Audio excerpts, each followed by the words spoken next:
there is a hidden epidemic spreading through the modern world. Its symptoms are not physical but spiritual, a deep humming sense of emptiness that no promotion can fill, a quiet dread that echoes in the silence after you close the browser tab, a feeling that you are running on a treadmill, faster and faster, going nowhere that matters. You can be successful, connected, entertained, and yet deeply lost. This is not depression. It is something more fundamental. It is the meaning crisis. For most of human history, life came with a pre-installed operating system for meaning. It was handed down by religion, by tribe, by the immutable rhythms of nature.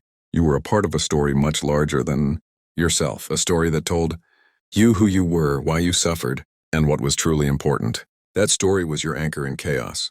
But then the modern world arrived. Science dismantled the old myths. Individualism set us free from tribe. We were emancipated from the old narratives. We were told, you are free, write your own story, create your own meaning. And we believed it was a liberation. But for many it has become a terrifying burden. Because how do you create meaning?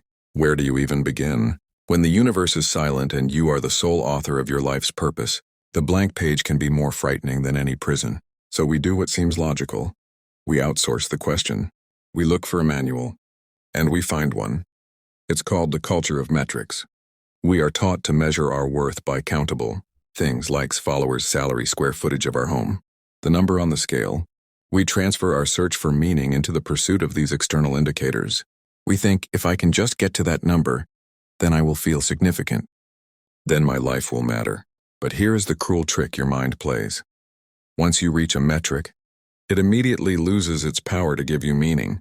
The new car becomes just a car. The promotion becomes just more work. The milestone becomes a checkpoint, already fading in the rearview mirror. So you must immediately find a new, higher number to chase.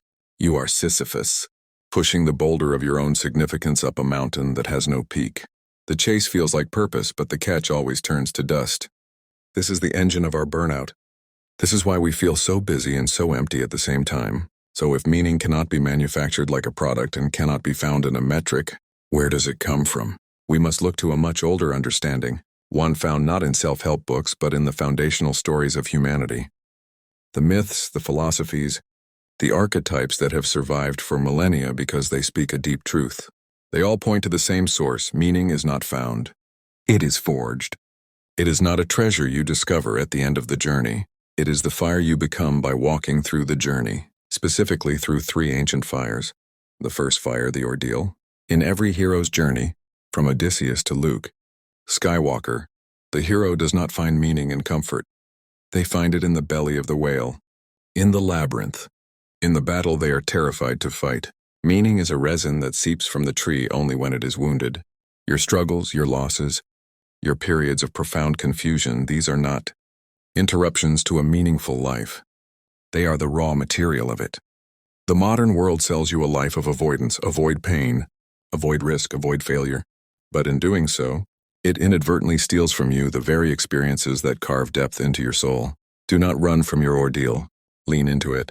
It is your personal crucible and it is making you someone real. The second fire, responsibility. Viktor Frankl, a psychiatrist who survived the Nazi concentration camps, made the central observation of his life there. Those who survived were not always the strongest, but those who had something or someone to live for. A responsibility, a book they needed to finish, a loved one they needed to see again. He wrote, "Life is never made unbearable by circumstances, but only by lack of meaning and purpose." And he discovered the quickest path to purpose is not asking, what do I want from life? But what does life want from me? Where is there a need? Who is relying on you? What small piece of the world's brokenness can you take responsibility for mending? Meaning arises not in consumption but in contribution, not in being served, but in serving something beyond your own desires. The third fire, sacred attention. This is the most subtle and the most accessible.